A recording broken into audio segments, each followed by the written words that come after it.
श्री शिवाय नमस्तुभ्यम। ओम नमः शिवाय।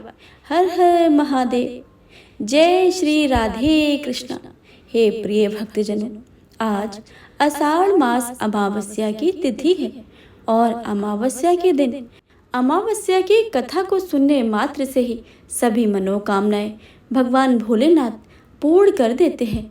तो हे प्रिय भक्तजनों, आइए आज इस कथा का रसपान करते हैं। भगवान शंकर और माता पार्वती की कृपा हर घर आंगन में सुख समृद्धि और खुशहाली के रूप में बरसती रहे।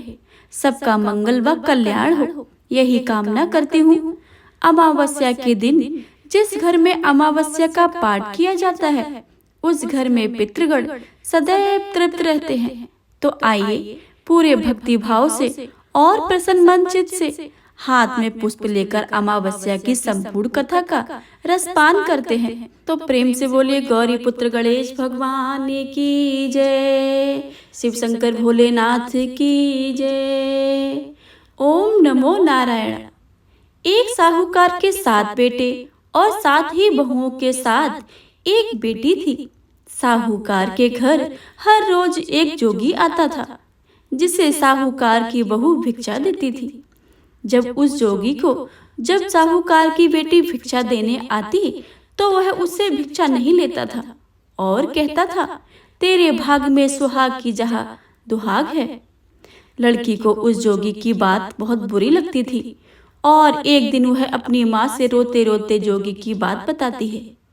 सारी बातें सुनकर माँ कहती है कि कल जब जोगी आएगा तब मैं उसकी बात सुनती हूँ कि वह क्या कहता है और क्यों कहता है। अगले दिन फिर साधु महाराज आते हैं तो साहूकारनी छिप कर बैठ जाती है और लड़की को भिक्षा देने भेजती है। जोगी उससे भिक्षा नहीं लेते हैं और फिर वही बात दोहराते हैं कि तेरे भाग में सुहाग की बजाय दुहाग लिखा है। लड़के की माँ बाहर निकल कर आती है और साधु से कहती है कि एक हम तुम्हें भिक्षा देते हैं और तू ही हमें गाली देता है। साधु कहते हैं कि मैं गाली नहीं दे रहा हूँ, मैं तो सच बात कह रहा हूँ। वही कह रहा हूँ जो इसके भाग्य में लिखा है, मैं वही आपको सच बता रहा हूँ। सारी बातें सुनने के पश्चात लड़की की माँ कहती है कि जब तुम्हें सारी बातें पता है तो इससे बचने का कुछ उपाय भी पता होगा, यह बता दीजिए। तो साधु महाराज जी कहते हैं कि 7 समुंदर पार एक धोबन रहती है जिसका नाम सोना है। वह अमावस्या का व्रत करती है। अगर वह आकर इसे फल दे दे तभी इसका दुहाग टल सकता है, अन्यथा विवाह के समय सर्प काटने से इसके पति की मृत्यु हो जाएगी। सारी बातें सुनकर माँ रोने लगी और सोना धोबन की तलाश में निकल गई। चलते चलते रास्ते में तेज धूप पड़ रही थी, जिससे बचने के लिए वह एक पीपल के वृक्ष के नीचे बैठ गई। उसी वृक्ष पर एक गरुड़ के बच्चे अपने घोंसले में थे। एक सांप आया और गरुड़ के बच्चे को खाने के लिए दौड़ा, लेकिन साहूकारनी ने उस सांप को मारकर बच्चों की रक्षा की। कुछ देर के बाद गरुड़नी आई और सब जगह खून देखकर साहूकारनी को चोट से मारने लगी। साहूकारनी बोली कि मैंने तो आपके बच्चों की रक्षा की है। एक सर्प आया था बच्चों को मारने के लिए और तुम मुझे ही मार रही हो। सारी बातें जानने पर गरुड़नी बोली कि तुमने मेरे बच्चों की रक्षा की है, इसलिए मांगो, क्या चाहती हो तुम। साहूकारनी गरुड़नी से कहती है कि मुझे 7 समुंदर पार सोना धोबिन के यहाँ छोड़ दो, और गरुड़नी ने वैसा ही किया। जब साहूकारनी वहां पहुंची तो लेकिन सोचने लगी कि मैं कैसे मनाऊं। सोना धोबिन की तो 7 बहुएं थी, लेकिन घर को काम करने के लिए सदा आपस में लड़ती झगड़ती रहती थी। रात को जब सो जाती थी तो साहूकारनी आती थी और चुपके से सारा काम करके उजाला होने से पहले चली जाती थी।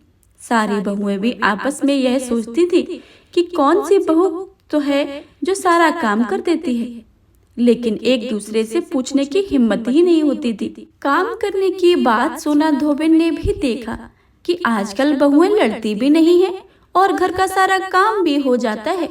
सोना धोबिन ने सारी बहुओं को बुलाया और पूछा कि आजकल तुम लड़ती भी नहीं हो और घर का सारा काम कौन करता है।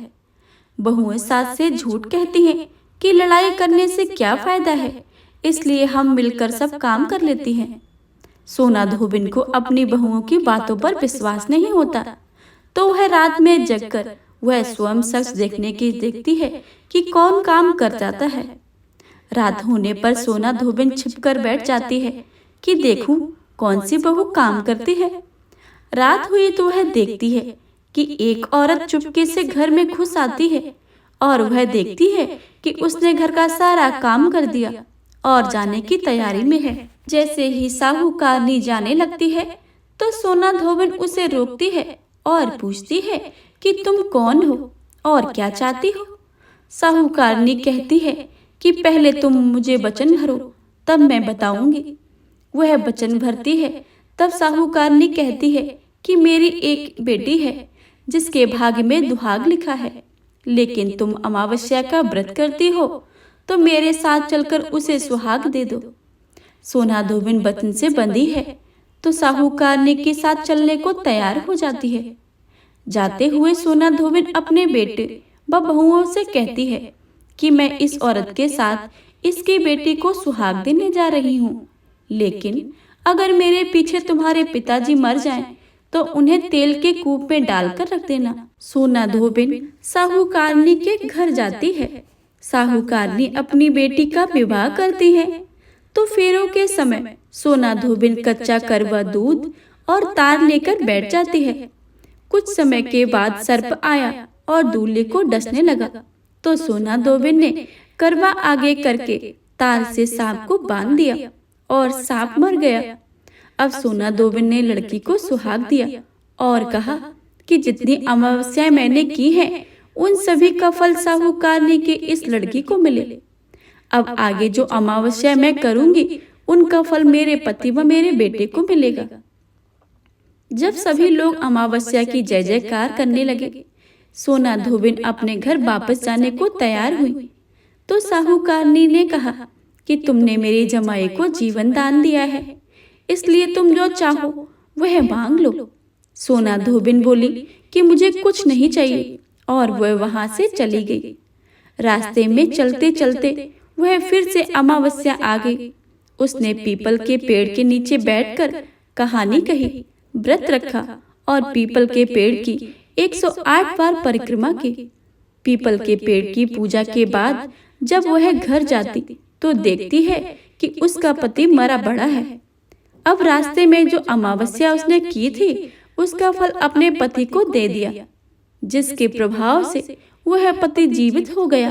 तब कहने लगे कि तूने ऐसा कैसे किया जो तेरा पति जिंदा हो गया।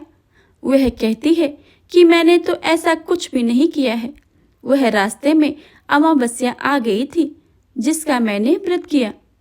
कहानी कही और पीपल के वृक्ष की 108 बार परिक्रमा की।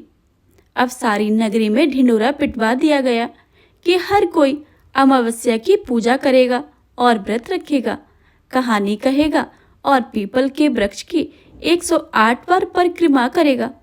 हे अमावस्या, जैसे आपने साहूकार की बेटी को सुहाग दिया है, वैसे ही सबको देना। इस कहानी को पढ़ने, सुनने तथा हुंकार भरने वाले सब पर अपनी कृपा दृष्टि बनाए रखना। प्रेम से बोलिए अमावस्या माता की जय। मौनी अमावस्या की दूसरी कथा। एक राजा और रानी थे। उनके 2 बेटी और 2 बेटे थे। एक बेटी का नाम पूर्णिमा और दूसरी बेटी का नाम अमावस्या था। पूर्णिमा सारा घर का काम किया करती थी और भगवान की पूजा पाठ किया करती थी और गाय की सेवा भी करती थी। लेकिन अमावस्या न तो घर का काम करती थी और न ही भगवान की पूजा पाठ करती थी और न ही गौ की सेवा करती थी। फिर भी राजा और रानी अपने दोनों बेटों और अमावस्या को बहुत प्यार करते थे, लेकिन पूर्णिमा से नफरत करते थे। राजा के दोनों बेटे और बेटी धीरे धीरे बड़े हो गए। राजा ने दोनों बेटों का विवाह करवा दिया। इसके बाद रानी ने कहा कि दोनों बेटी का विवाह के योग्य हो गई हैं, तो इनके लिए भी कहीं जाकर रिश्ता तय करके विवाह करवा दो। लेकिन अमावस्या का विवाह किसी बड़े घर में करना और पूर्णिमा का विवाह किसी गरीब घर में करना, क्योंकि पूर्णिमा तो घर का सारा काम करना और भगवान की पूजा करना और गौ की सेवा करना यही पसंद है। अब रानी ने राजा को दोनों बहनों का रिश्ता तय करने के लिए भेजा, तो राजा अपने पड़ोसी राज्य के राजकुमार से अमावस्या की शादी का रिश्ता तय कर देते हैं और उसी गांव में एक गरीब बेटे से पूर्णिमा की शादी का रिश्ता तय कर देते हैं। राजा अपनी रानी को दोनों बहनों की शादी के रिश्ते के बारे में बताते हैं, तो रानी अब सोचती है कि पूर्णिमा को भगवान कैसे मदद करते हैं, क्योंकि यह पूजा पाठ बहुत करती है और गाय की सेवा भी करती है। लेकिन पूर्णिमा के भाई और भौजाई पूर्णिमा से बहुत प्यार करते थे, क्योंकि पूर्णिमा उनके घर का सारा काम में हाथ जो बटाती थी और अमावस्या उन पर अपना रौब जमाती थी। राजा इसके कुछ दिनों के बाद ही उनका विवाह करवा देते हैं और जब राजा अपनी रानी से उन दोनों बेटियों को विदाई करने देते हैं, तब अमावस्या को विदाई में बहुत सारी धन दौलत देते हैं और पूर्णिमा को कुछ भी नहीं देते हैं। इसके बाद दोनों बहनें अपने अपने ससुराल चली जाती हैं। अब एक दिन अमावस्या ने अपने घर में शिव चर्चा रखी, जिसमें उसने पूरे गांव वालों को अपने घर बुलाया, लेकिन पूर्णिमा को नहीं बुलाया। जब गांव की औरतें अमावस्या से कहने लगी कि यहाँ जो हो रही है, तब पूर्णिमा अपने दरवाजे के बाहर बैठ जाती है और उन औरतों से पूर्णिमा से कहा कि तुम्हारी बहन ने शिव चर्चा रखी है, तुम नहीं चलोगे क्या? पूर्णिमा ने कहा कि मुझे तो बुलाया ही नहीं, मैं कैसे चल सकती हूँ। औरतों ने कहा कि बुलाया नहीं तो क्या हुआ, वह तो भगवान की शिव चर्चा है, तुम चलो हमारे साथ। पूर्णिमा उन औरतों की बात मानकर उनके साथ चली गई। जब अमावस्या की नजर पूर्णिमा पर पड़ी, तो अमावस्या ने गुस्से में आकर पूर्णिमा से कहा कि तुम यहाँ कैसे चली आई हो, तुम्हें तो मैंने बुलाया ही नहीं। खैर कोई बात नहीं है, तुम आ ही गई हो तो चुपचाप बैठे रहना और इधर उधर मत घूमना। इस तरह से अमावस्या ने पूर्णिमा की गरीबी का मजाक उड़ाया। अमावस्या की बातें सुनकर पूर्णिमा की आंखों में आंसुओं की धारा बहने लगी और भगवान शिव से हाथ जोड़कर पूर्णिमा मन ही मन विनती करने लगी, हे भगवान, पूजा पाठ करना, घर का काम करना और गौ की सेवा करना यह गलत है। आखिर मेरा क्या कसूर है? आप सब कृपा करेंगे। तो मुझ पर पूर्णिमा बारंबार भगवान से यही कहती रही। जितने में शिव चर्चा पूरी हो गई। अब अमावस्या भगवान का प्रसाद बांटने लगी, तो उसने सभी को प्रसाद दिया, लेकिन पूर्णिमा को नहीं दिया। पूर्णिमा बेचारी प्रसाद के बिना ही घर लौटने लगी। तो रास्ते में उसने सोचा कि बच्चे प्रसाद मांगेंगे तो मैं उन्हें क्या कहूँगी। उसने सोचा कि मैं अपने मायके अपने भाई और भौजाई के यहाँ जाऊंगी और वहां से बच्चों के लिए कुछ लेकर आ जाऊंगी। ऐसा सोचते ही वह अपने घर आ गई और उसने अपने पति और बच्चों से कहा कि मैं अपने मायके जा रही हूँ। उन्होंने कहा कि ठीक है और पूर्णिमा मायके के लिए रवाना हो गई। चलते चलते एक चबूतरा आया जिस पर तुलसी का पौधा लगा हुआ था और उस चबूतरे पर एक बूढ़ी औरत बैठी हुई थी। वह कोई नहीं था, साक्षात तुलसी माता ही थी। उस बूढ़ी औरत ने पूर्णिमा से कहा कि बेटी, तुम कौन हो और तुम कहाँ जा रही हो? तो पूर्णिमा ने अपने परिचय दिया। उस बूढ़ी औरत ने पूर्णिमा से कहा कि ये तुलसी का पौधा सूख रहा है, इसमें थोड़ा पानी डाल दो और इस चबूतरे की साफ सफाई कर दो, जिससे मुझे थोड़ी ठंडक मिलेगी। पूर्णिमा ने कहा कि ठीक है माँ जी। उसने तुलसी में पानी डाला और चबूतरे की साफ सफाई की और उस बूढ़ी औरत को भी नहला दिया, उसके पैर धोए और कहा कि और क्या काम है माँ जी? उसने कहा कि कुछ नहीं है, अब तुम जाओ और वापस आते समय मुझसे मिलकर जाना। पूर्णिमा ने कहा कि ठीक है माँ, और वह वहां से रवाना हो गई। तो चलते चलते आगे एक शिव चबूतरे पर बैठे हुए थे और कोई और नहीं साक्षात भगवान महादेव ही थे। उन्होंने पूर्णिमा से कहा कि बेटी तुम कौन हो और कहाँ जा रही हो। पूर्णिमा ने अपना परिचय दिया। फिर उस बूढ़े बाबा ने पूर्णिमा से कहा कि इस चबूतरे और इस मंदिर की साफ सफाई कर दो। बेटी पूर्णिमा ने कहा कि ठीक है बाबा, और उसने चबूतरे और मंदिर की साफ सफाई की और पूजा पाठ की और उस बूढ़े बाबा को नहला दिया और कहा कि बाबा कुछ काम है। बाबा उस बूढ़े ने कहा कि नहीं बेटी कुछ काम नहीं है, अब तुम जाओ और वापस समय मुझसे मिलकर जाना। पूर्णिमा ने कहा कि ठीक है बाबा, और वे वहां से रवाना हुई और आगे चलते चलते काली माता का मंदिर मिला। वहां भी एक बूढ़ी औरत चबूतरे पर बैठी हुई थी। वह बूढ़ी औरत ने पूर्णिमा से कहा कि तुम कौन हो बेटी और कहाँ जा रही हो। पूर्णिमा ने अपना सारा परिचय बता दिया और उस बूढ़ी औरत ने पूर्णिमा से कहा कि बेटी यहाँ सब पूजा पाठ करने तो आते हैं, लेकिन मंदिर की साफ सफाई कोई नहीं करता है, इसलिए इस चबूतरे की और मंदिर की साफ सफाई कर दो। पूर्णिमा ने कहा कि ठीक है माँ जी। तब पूर्णिमा ने मंदिर और चबूतरे की साफ सफाई की और पूजा पाठ की और माता का श्रृंगार किया और उस बूढ़ी औरत को नहला धुला दिया और बूढ़ी औरत के पैर दबाए।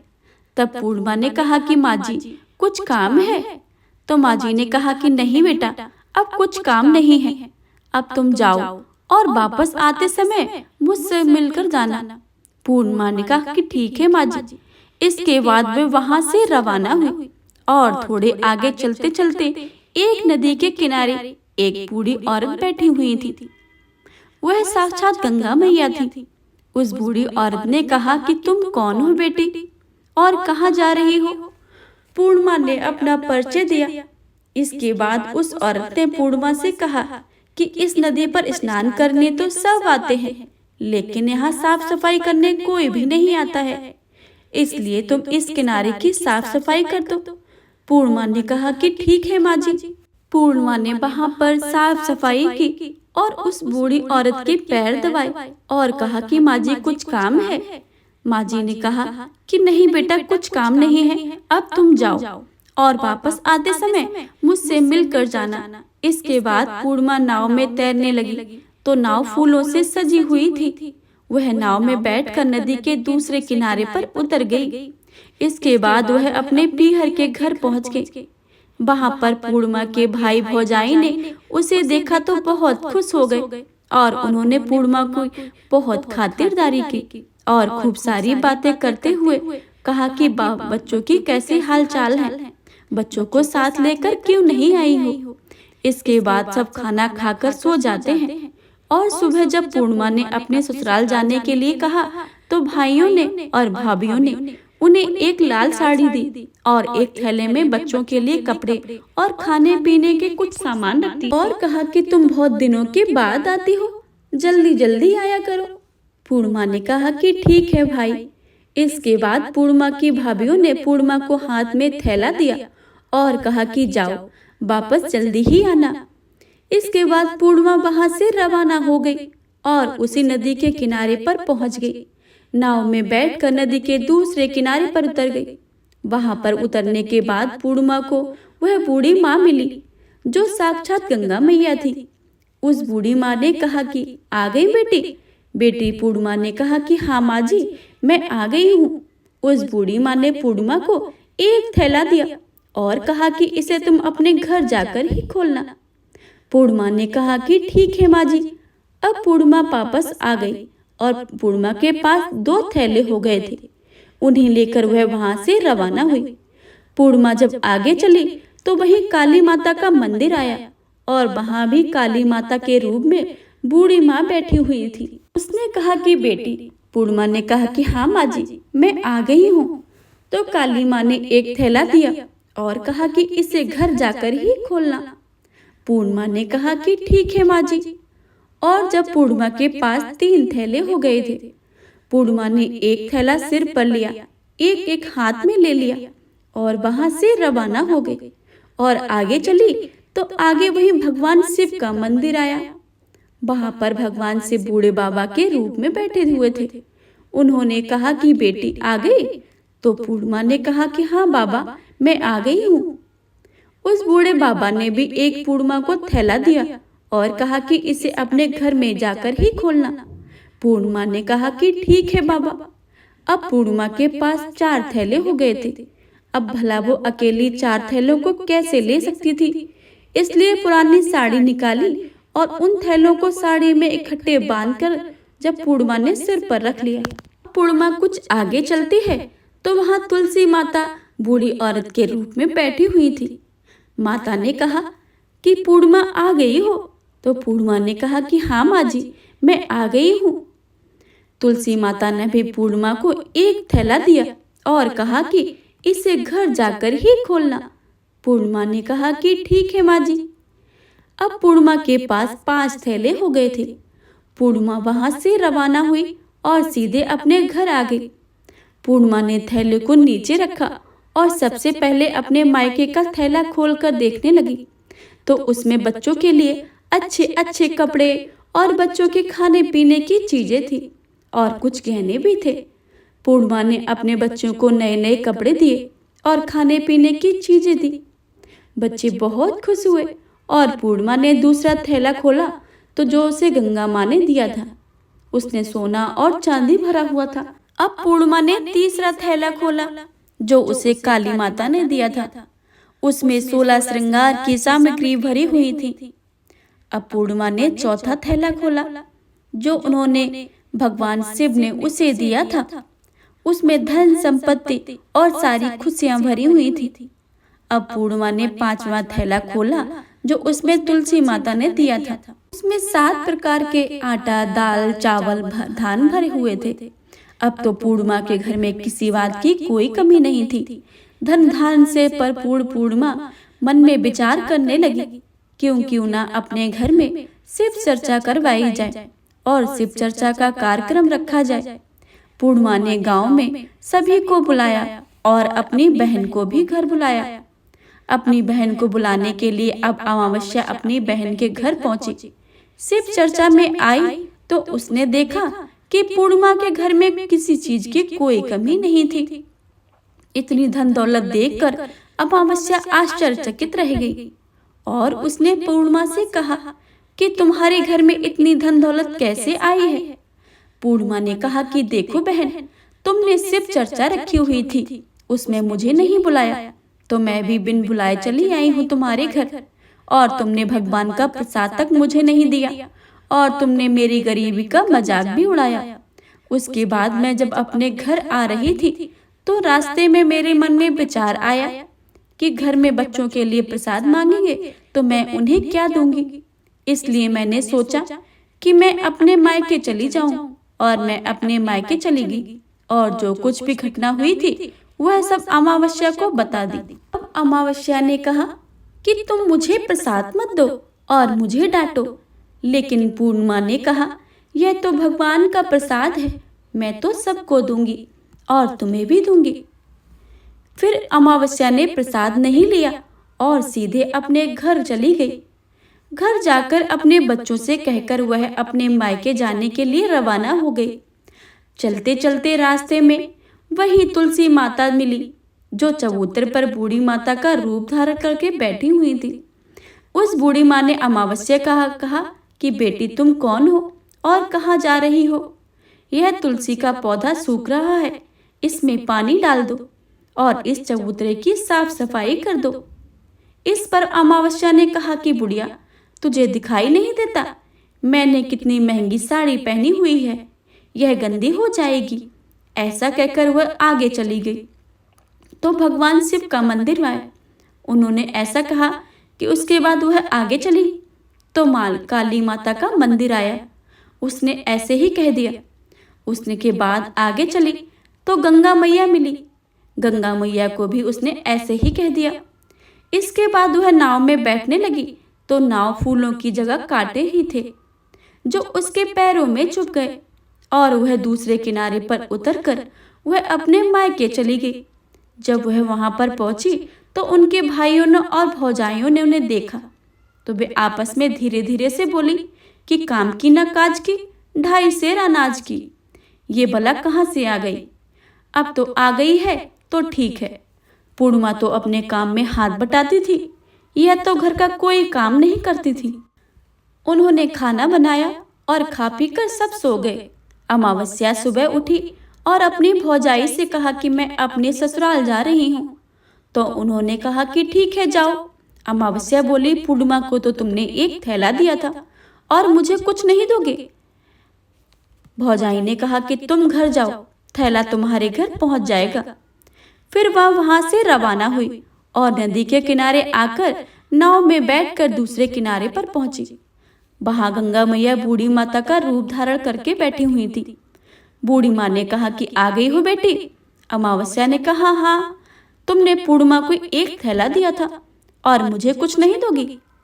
बूढ़ी माता ने कहा कि तुम अपने घर जाओ, थैला तुम्हारे घर पहुंच जाएगा। इसके बाद काली माता का मंदिर आया और उन्होंने भी ऐसा ही कह दिया। इसके बाद भगवान शिव का मंदिर आया तो उन्होंने भी ऐसा ही कह दिया। इसके बाद तुलसी माता आई तो उन्होंने भी ऐसा ही कह दिया। इसके बाद जब वह अपने घर पहुंची तो आंगन में 5 थैले रखे हुए थे। अमावस्या ने अपने मन में सोचा कि आज तो मैं निहाल हो जाऊंगी। उसने जल्दी जल्दी से सभी थैले को खोला तो उसमें किसी में मिट्टी तो किसी में पत्थर तो किसी में कंकड़, किसी में कोयला तो किसी में सांप बिच्छू भरे हुए थे। यह सब देखकर उसने अपना सर पकड़कर कहने लगी, हे भगवान, मुझे मायके में भी कुछ नहीं मिला है और इन थैलों में भी कुछ नहीं मिला है। इसके बाद अमावस्या दौड़ती हुई अपनी बहन पूर्णिमा के घर जाती है और पूर्णिमा से कहती है, मुझे तो कुछ भी नहीं मिला है, तुम्हें तो इतना सब कुछ मिला है, आखिर ऐसा क्यों? तो पूर्णिमा ने कहा कि मैं जब अपने मायके जाती हूँ तो मैं अपने भौजाई के साथ मिलकर सारा काम करती हूँ और तुमने कभी उनकी इज्जत नहीं की, इसलिए तुम्हें वो भला क्या देती? और इसके बाद तुमने गंगा माँ को भी ठुकरा दिया और काली माँ को भी ठुकरा दिया और भगवान शिव को भी ठुकरा दिया, तुलसी माता को भी ठुकरा दिया, इसलिए उन्होंने तुम्हें कुछ भी नहीं दिया। अमावस्या बोली, बहन मुझे माफ कर दो, मैंने सदा तुम पर अत्याचार ही किए हैं। कुछ नहीं मिला तो कोई बात नहीं, मैं भगवान की भक्ति करके सब कुछ प्राप्त कर लूंगी। इसका रहस्य बताओ। तो पूर्णिमा ने कहा कि तुम 3 सूत्र ले आना। पहले सूत्र में दया मांगना और दूसरे सूत्र में चर्चा करना और तीसरे सूत्र में 108 बार ओम नमः शिवाय का जाप करना। बहन, भगवान ने जो 3 सूत्र दिए हैं इनका अपने हृदय में वास करना। मैंने सच्चे मन से भगवान की पूजा पाठ की है, इसलिए मेरे पास कुछ नहीं था, फिर भी मुझे भगवान ने सब कुछ दिया है और तुम्हारे पास जो सब कुछ था वह सब कुछ खत्म हो गया है। इसके बाद अमावस्या अपने घर गई और भगवान की पूजा पाठ करने लगी और भगवान शिव से माफी मांगने लगी और गौ सेवा करने लगी, दूसरों की मदद करने लगी। हे अमावस्या माता, जैसे आपने पूर्णिमा और अमावस्या की सहायता की है, वैसे ही आप सभी भक्तों की करना। इस कहानी को सुनने वाले, कहने वाले, पढ़ने वाले और हुंकार भरने वाले सब पर अपनी कृपा बनाए रखना। तो प्रेम से बोलिए अमावस्या माता की जय, भगवान भोलेनाथ, माता पार्वती की जय, सभी भक्तगणों की जय।